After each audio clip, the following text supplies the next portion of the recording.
जो तुम्हें कर्म मिला है उसे धर्म के अनुसार करो, भगवत समर्पित कर दो, वो यज्ञ हो जाएगा, उसका फल मिलेगा तुम्हें आनंद, भगवत प्राप्ति, महासुख। कर्म वही है, पर जब अहंकार से प्रेरित होकर अपने लिए करते हो सुसुख वांछा, तो उसमें अधर्म वृत्ति बढ़ जाती है। अधर्म वृत्ति निश्चित आपको भोगना पड़ेगा। यदि भगवान की शरण में हो जाओ, अबलो नशानी अबना नशई हो, वो कृपा करे तो सब क्षमा हो जाए। वो कह रहे हैं कि हम स्वरूपापेभ्यो मोक्षयिष्यामि मा शुचा। नहीं तो आपका जो कर्म प्रकाशित नहीं हुआ है और आपने पाप कर्म किया वो गुप्त है, वो नष्ट नहीं हुआ, वो भयंकर रूप रख के तैयार है, अपने समय पे तुम्हें नष्ट कर देगा। एक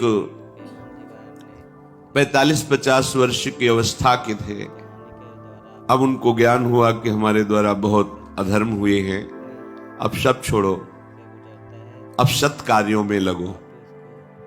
तो उनके सामने एक स्वर्णकार का मकान था।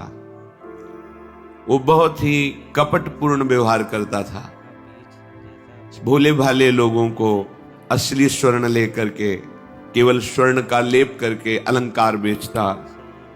अगर कोई जानता तो कुछ राज कर्मचारियों को अपने लेद के अधीन किए हुए था और उसको कुछ नहीं होता। तो जो राज कर्मचारी उसके रहस्य को जानते थे वो रात में ड्यूटी देते थे।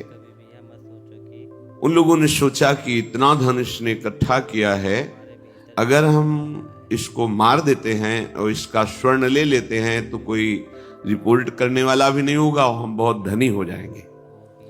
अधर्माचरण करने वाला कभी सुखी नहीं हो सकता।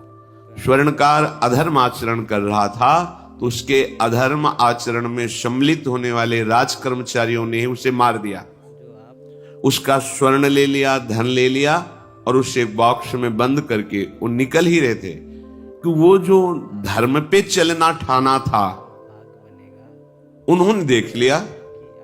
बाहर निकले, उनका ये क्या है, अब वो तो फंस गए क्योंकि बॉक्स में उसकी लाश थी और सब बैग झोला में स्वर्णाभूषण धन था। उन्होंने तुरंत उसको कहा, आवाज मत दीजिएगा, देखो हम तुम्हें हिस्सा दे देंगे, ये जो धन हमारे पास है इसको हम 3 हिस्से में बांट लेंगे और इसको हम नष्ट कर देते हैं, कोई जानेगा नहीं, हम राज कर्मचारी हैं, किसी तरह का फसाव नहीं होगा। उन्होंने कहा, ये मैं अधर्म का कार्य नहीं कर सकता, मैं तो अब हल्ला मचाऊंगा, सबको बुलाऊंगा और बताऊंगा कि तुमने इसकी हत्या की है और इसका धन अपहरण कर रहे थे। अब राज कर्मचारी, उन्होंने सोचा हमारी ड्यूटी भी जाएगी, धन भी जाएगा, सजा भी मिलेगी। दोनों ने इशारे में ही बात कर ली और हल्ला मचा के दौड़ पाए, पकड़ो इससे, पकड़ो, जाने न पाए। उसे पकड़ लिया, लोग इकट्ठा हुए, क्या हुआ, देखो ये धन अपहरण करके जा रहा था, इसकी हत्या कर दी। तो हम लोग गश्त लगा रहे थे तो हमें शंका हुई, आए तो देखा ये पकड़ा गया, जो धर्म से चल रहा था उसको पकड़ लिया। अब तो प्रमाण, राज कर्मचारी खुद गवाही देने के लिए तैयार, उसे बंद किया गया, मुकदमा हुआ। वो बार बार जज के सामने यही कहता था, जिसकी कसम खवाओ हम कसम खा लेते हैं, हमने बिल्कुल ये कार्य नहीं किया, ये लोग ये कार्य कर रहे थे, हमने इनको रोका तो इन्होंने मुझे साझेदारी के लिए, पर मैंने वो स्वीकार नहीं किया तो फिर इन्होंने ऐसा किया, पर उसकी कौन बात माने। राज कर्मचारी गवाही, मुकदमा लंबा खिंचा, उसे जेल में रखा गया। हर बार आके वो यही प्रार्थना करता, कई वर्ष तक चलता रहता मुकदमा, जेल का उसे बड़ा कष्ट भोगना पड़ता। वो विचार करता कि मैं अगर हिस्सा ले लेता तो बच जाता, लेकिन धर्म से चल रहा था तो देखो मुझे कष्ट भोगना पड़ा। मुझे लगता है भगवान के दरबार में न्याय नहीं है, धर्म रक्षा नहीं करता, ऐसा लगता है। एक दिन आया और रो करके यही बात कही जज के सामने कि मुझे लगता है भगवान नहीं है, क्योंकि मैं बार बार सत्य को साक्षी करके कहता हूं कि मैंने ये कर्म नहीं किया और मुझे दंड दिया जा रहा है, मुझे क्लेश दिया जा रहा है धर्म से चलने के कारण। अगर मैं सम्मिलित हो जाता तो मुझे तीसरा हिस्सा मिलता और बिल्कुल बात शांत होती। ये क्या धर्म है, कहां भगवान है। जज ने इस पर गौर किया कई वर्ष वो जेल भोगता रहा, मुकदमा चलता रहा। तब जज ने गौर किया कि बार बार ये कहता है इसकी जांच की जाए, तो हत्याकांड होते ही रहते हैं। एक शव आया वहां, जज ने मंगवाया था, जो पोस्टमार्टम के लिए जाता मंगवाया, और कहा देखो इसका कोई नहीं है, अंतिम संस्कार के लिए अपने ही लोगों को जाना है। तो 2 कर्मचारी जो थे सरकारी, जो स्वर्ण चोरी में सम्मिलित थे, उनको और उसको कहा कि बस तुम थोड़ी देर नदी के किनारे बैठे रहना, हम और लोगों को लेकर के आते हैं। और एक आदमी को छुपा के बैठा लिया, और राज कर्मचारी नदी के किनारे शव को लेकर बैठे। उसको देखा जिसको बहुत कष्ट दिया जा रहा था, सारा आरोप उसके ऊपर था, जो धर्म से चल रहा था। उसे कहा माना नहीं ना, अगर मान लेता तो तीसरा हिस्सा भी मिल जाता, बात वहीं खत्म हो जाती है। देखा, फंसा दिया, अब तेरे को आजीवन कारावास मिलेगा, कोई नहीं बचा सकता तेरे को। मेरी बात नहीं मानी, कह रहा था हल्ला मचाऊंगा, ऐसा वैसा, अब भोग। तो जज के द्वारा जो एकांत में बैठाला हुआ आदमी था, उसने पूरी बात सुनी, इसीलिए ये नाटक रचा गया था। तीनों को बुलाया और कहा तुम निर्दोष हो उस धर्मात्मा से। स्वयं इनकी आवाज से हमने सुना, ये कह रहे थे जो तुम बात कह रहे थे। तो उसने कहा कि ये तो ठीक है, अब निर्णय ठीक कर दिया, लेकिन अब कई वर्षों से मैं दंड भोग रहा था, ये कौन सा न्याय है? किस अपराध के कारण? मैं तो धर्म से चल रहा था, इसमें किंचन मात्र मेरा कोई अपराध नहीं था, फिर कई वर्ष से मैं सजा क्यों भोग रहा था? बार बार प्रताड़ना, नाना प्रकार के कष्ट क्यों भोगा मैं? जज ने कहा तुम हृदय को साक्षी करके बताओ, क्या कोई ऐसा अपराध किया है जिसका प्रकाश ना हुआ हो और तुम्हें दंड ना मिला हो? हम अब उसका कोई दंड थोड़ी तुम्हें देंगे, लेकिन तुम्हारे अंदर जो भगवान के प्रति आरोप है उसका निराकरण हो जाएगा। उसने कहा हाँ, यौवन अवस्था में मैंने किसी स्त्री को ऐसा ऐसा, और वो विरोध करने पर भी उसे मार दिया, और आज तक बात कोई प्रकाशित नहीं हुई। तो बोले फिर भगवान को क्यों दोष देते हो? वो कर्म तुम्हारा दंड अगर मिल जाता तो नष्ट हो जाता, वो कर्म सुरक्षित है। उसी कर्म ने तुम्हें यहां अधर्म ना होने पर भी फंसाया, और देखो तुम्हें भोगना पड़ा। तो निश्चित समझो, यदि आप अधर्म के द्वारा कोई भी सुख साधन करेंगे तो आप नष्ट होंगे। अधर्म के द्वारा आप धन आदि छीनना चाहेंगे तो आप नष्ट होंगे।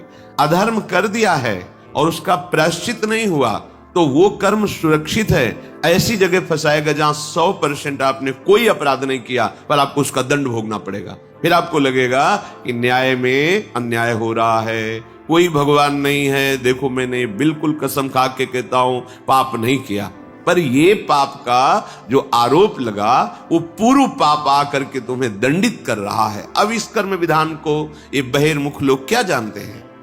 तभी कहते हैं अरे कहां भगवान, कैसे भगवान? आज तुम धर्म से चल रहे हो, लेकिन कल तुमने जो कर्म किया तो तुम शरणागत होकर भजन के द्वारा उसको नष्ट नहीं किया ना, तो वो सुरक्षित है। अवश्य में भोक्तव्यम कृतम कर्म शुभाशुभम। इसलिए श्री भगवान आदेश कर रहे हैं, यज्ञार्थात् कर्मणोन्यत्र लोकोयम कर्म बंधनः तदर्थम कर्म कौन्ते मुक्त संगः समाचर। मुक्त हो जाओगे, न काम तुम्हें अधीन कर पाएगा, न पाप अधीन कर पाएगा, परमानंद में डूब जाओगे। केवल प्रभु के लिए कर्म करो।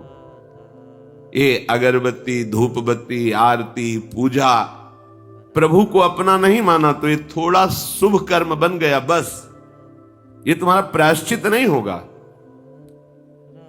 जो तुमने अधर्माचरण के अगरबत्ती धूप बत्ती से खत्म होने वाले नहीं हैं, उनके लिए तुम्हें नाम जप करना पड़ेगा, नाम कीर्तन करना पड़ेगा। नाम कीर्तनम यस्य सर्व पाप प्रणाशनम, समस्त पापों का नाश करने में समर्थ है। राधा राधा राधा, कृष्ण कृष्ण कृष्ण, गोविंद गोविंद गोविंद। भगवान नाम, अगर भगवान नाम का आप निरंतर जप करने लगे तो आप स्वयं तर जाएंगे और लोगों को तार देंगे। मम भक्ति युक्तो भुवनम पुनात् सतरति सतरति स लोकान् तारयति। जो भी कर्म कर रहे हो वो भगवान के लिए भावना करो, उस कर्म को भगवान को समर्पित करो, तो तुमसे पापाचरण नहीं होगा। जो पापाचरण हो गए हैं 10 मिनट केवल बैठ करके अपने घर में ही ताली बजा के मंजीरा लेकर के, इसे नाटक मत समझो, आडंबर मत समझो। नहीं, जो आडंबर और नाटक किए हैं ना, वो जब अपना नाटक फैलाएंगे तो तुम उस नाटक से निकल नहीं पाओगे। माया का नाटक है। भगवान नाम कीर्तन, ये जो लोग कहते हैं ना कि भगवान तो हृदय में बैठे, दिखावे की क्या जरूरत है। अगर इतना बोध हो चुका है भगवान हृदय में बैठे, तब तो आप सिद्ध हो गए।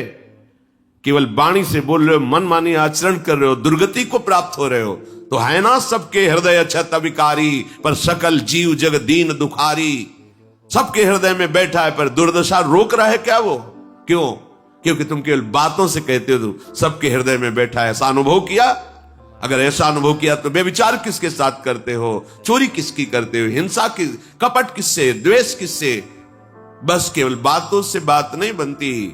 ये कर्म बातों से नष्ट नहीं होता, इसके लिए अनुष्ठान करना होगा नाम का। चाहे जैसी परिस्थिति हो, चाहे जो हो, जैसे भी हो, तुम्हारा मंगल होगा। अहोबत स्वपचतो गरियान यज्जिभ्यागे वर्तते नाम तुभ्यम। वो नीच आचरण करने वाला, अभक्ष पदार्थ खाने वाला भी यदि भगवान नाम उच्चारण करता है तो परम पावन हो जाता। अहो, आश्चर्य की बात! बड़े बड़े प्रायश्चित जिसे पावन नहीं कर सकते, भगवान नाम उसे पावन कर देता है। जय शीत हरिवंश विचार के मनुज देह गुरु शरण गई, सकई तो सब पर पंच तज कृष्ण कृष्ण गोविंद कही। कृष्ण कृष्ण गोविंद क्या जाता है? हम तो ये नहीं कह रहे कि तुम नहा के जपो, तुम ऐसा को, जैसे हो जहां हो, गोविंद गोविंद राधा राधा राधा वल्लभ श्री हरिवंश, तुम पावन हो जाओगे प्यारे। तुम्हारी दुर्गति, तुम्हारी विपत्ति, तुम्हारी उन्नति में जो बाधक कर्म है उनको नष्ट करो। किसी से भीख मांगने की जरूरत नहीं, कृपा की। अगर नाम जप नहीं तो कहीं भी भाग के चले जाओ, देख लो तुम्हें क्या मिलता है। नाम जप करो, तुम स्वयं देने वाले बन जाओगे। मांगना मिट जाएगा जन्म जन्म का। विश्वास करो, जैसे भी हो। नहीं छोड़ पा रहे गंदी बातें, शुरू करो। नाम को तो अंदर लाओ, वो तुम्हें इतनी सामर्थ्य देगा, सब छूट जाएगा, सब छूट जाएगा। विश्वास करो। आज तक जितने बड़े बड़े ऊंचाई के पद पर पहुंचे हुए महात्मा हैं, सबके मूल में नाम पाया गया। निरंतर नाम जप, निरंतर अभ्यास करने से होता है। विश्वास करो, इसके बराबर न तीर्थयाटन है, न कोई अन्य साधन है। नाम कलयुग केवल नाम आधारा, सुमिर सुमिर नर उतर ही पारा। जिसने नाम का आश्रय ले लिया महासुखी हो गया। पर जब तक तुम्हारे पाप कर्म भस्म नहीं होते, तब तक तुम्हें आनंद नहीं मिलेगा। इसलिए विश्वास करके दीर्घ काल तक सम्मान पूर्वक, आदर पूर्वक हृदय में नाम जप करो। जब पाप वासनाएं नष्ट हो जाएंगी, पाप प्रवृत्ति नष्ट हो जाएगी, तब आनंद की धारा, तुम्हें कोई भी विपत्ति, कोई भी संकट परास्त नहीं कर पाएगा। प्रश्न होता है कि हम बहुत प्रयास करते हैं पर सफलता नहीं मिलती।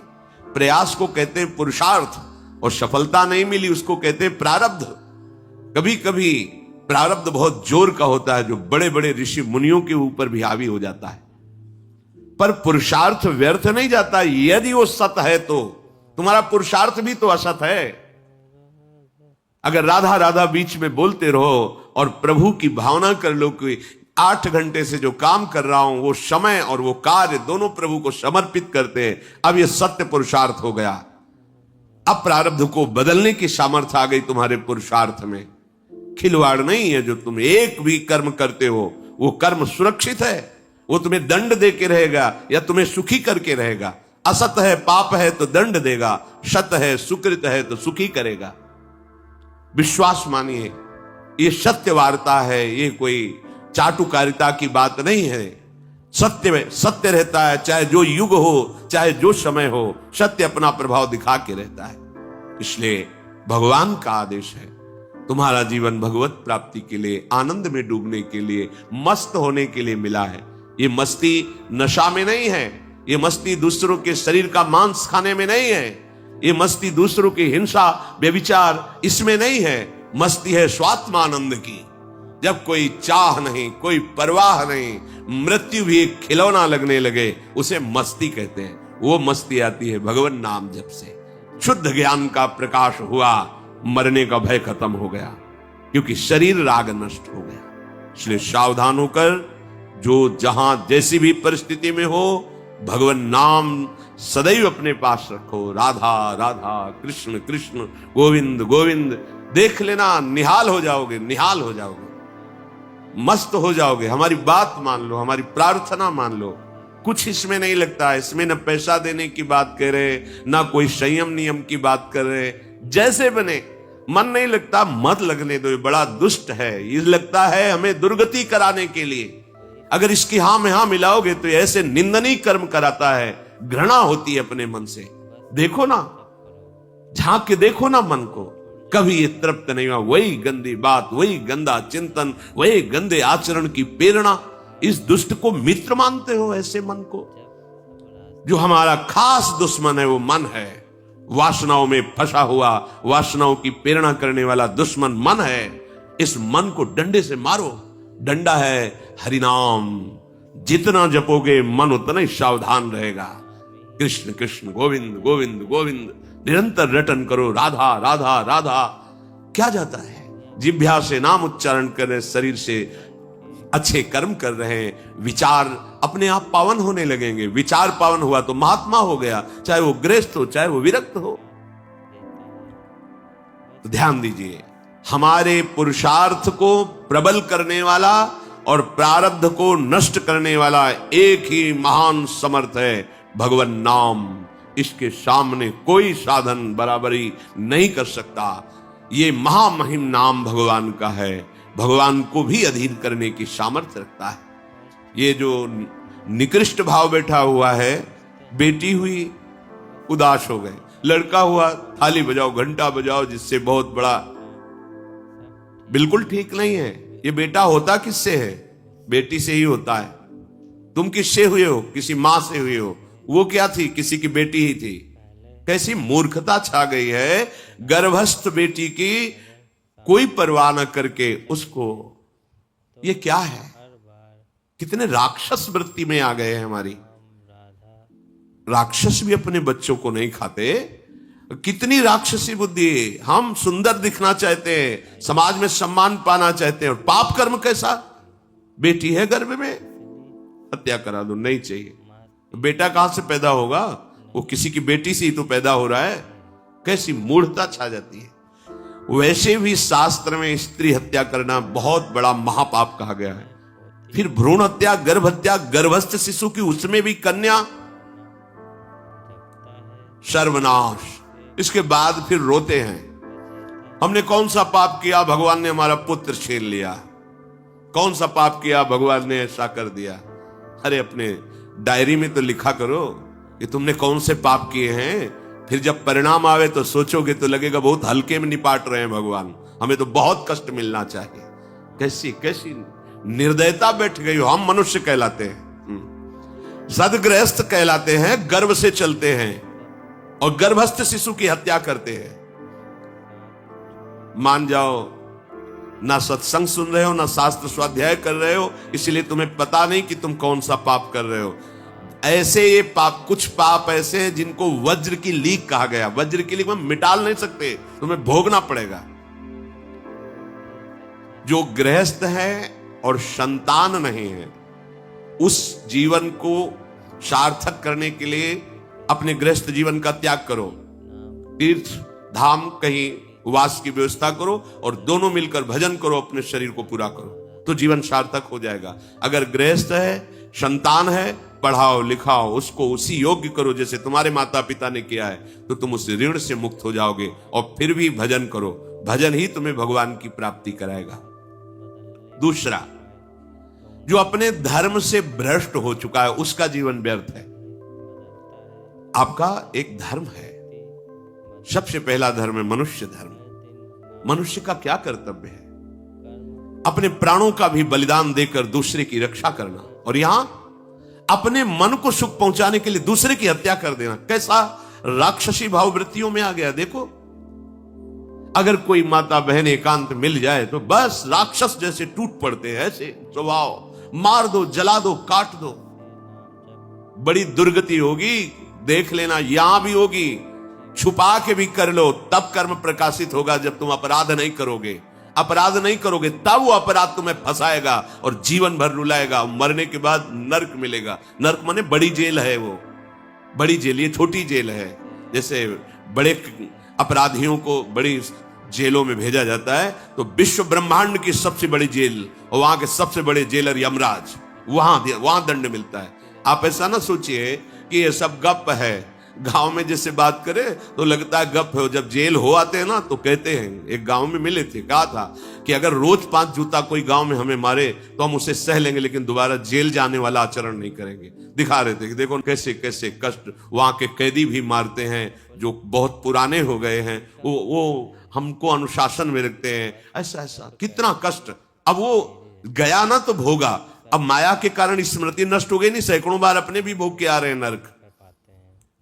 दूसरे, उसका जीवन नष्ट है जो धर्म का त्याग कर चुका है।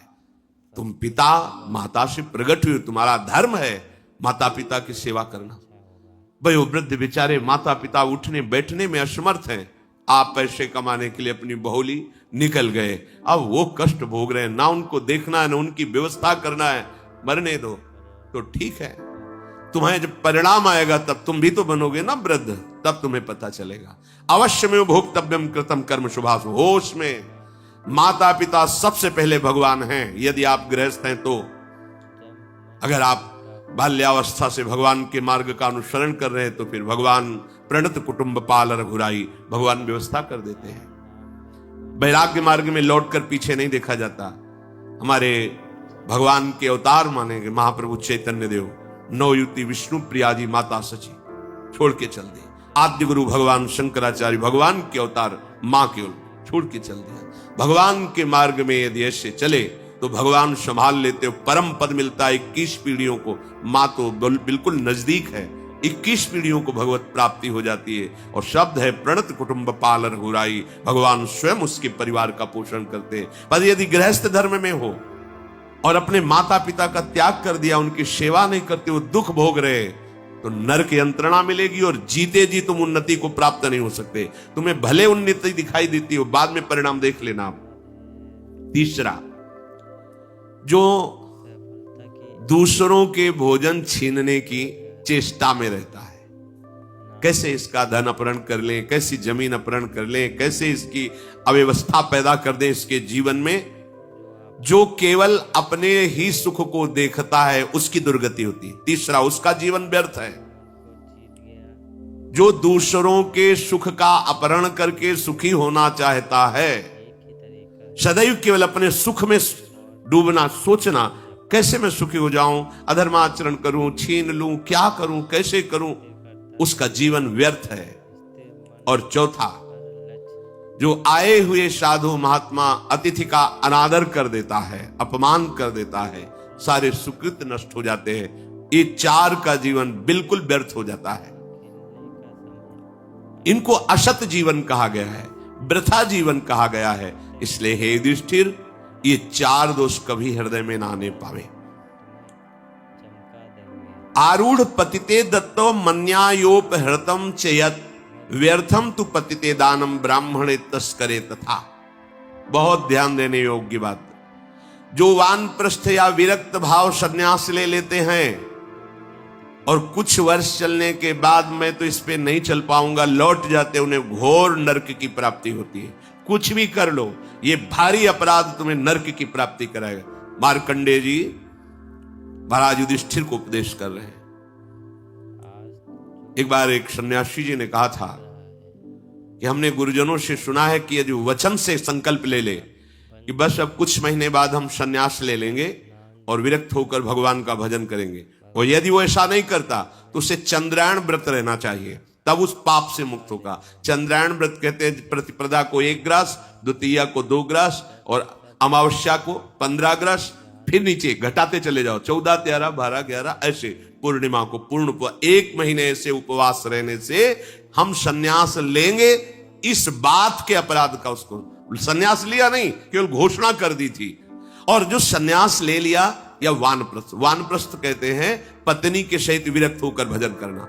गृहस्थ में थे, अब निर्णय कर लिया कि अब आजीवन हम ब्रह्मचर्य रहेंगे और भगवान का भजन करेंगे। धाम तीर्थ वन आदि में रहकर वो जीवन में दोनों भजन करके भगवान की प्राप्ति में लगा, उन्हें वानप्रस्थ कहते हैं। सन्यास जो पूर्णतया वैराग्यवान होकर केवल भगवान के आश्रित जीवन। सन्यास मार्ग में माता पिता परिवार का दिया हुआ कुछ स्वीकार नहीं किया जाता, उनके द्वारा भरण पोषण नहीं स्वीकार किया जाता। अगर स्वीकार करता है अपने धर्म से भ्रष्ट हो जाता है। ये मनमानी आचरण, न शास्त्र स्वाध्याय है, न सत्संग में श्रद्धा है। मनमानी आचरण से अध्यात्म मार्ग प्रकाशित नहीं होता। जिसने सन्यास ले लिया और वो फिर गृहस्थ में लौट जाता है, अब हमसे तो होने वाला नहीं, तो उसे आरूढ़ पतित कहते हैं।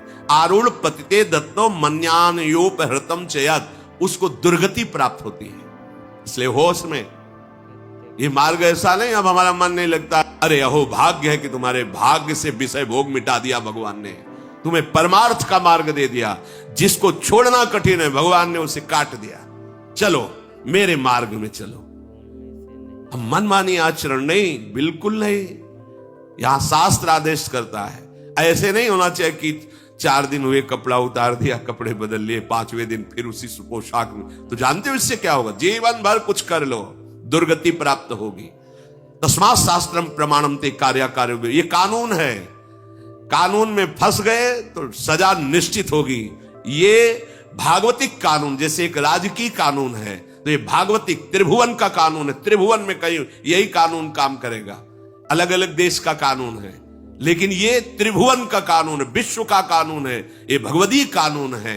अगर इसमें फंस गए तो निकलना मुश्किल हो जाएगा। बहुत शास्त्र के अनुसार चलो। तो जो वानप्रस्थ या सन्यास लेकर के पुनः गृहस्थ धर्म से युक्त हो जाता है, उसकी दुर्गति निश्चित हो जाती है। आप तुम वो कर ही नहीं पाओगे। जैसे कहते हैं अब मंत्र ले लिया, आप क्या जाने की जरूरत है? मंत्र प्रकाशित ही नहीं होगा, जप ही नहीं पाओगे। लिख के देख लो, ये शब्द लिख लो, मंत्र नहीं प्रकाशित होगा, जप ही नहीं पाओगे। खिलवाड़ है परमार्थ चलना। एक एक अक्षर में अगर त्रुटि हो जाती तो छाती जलेगी।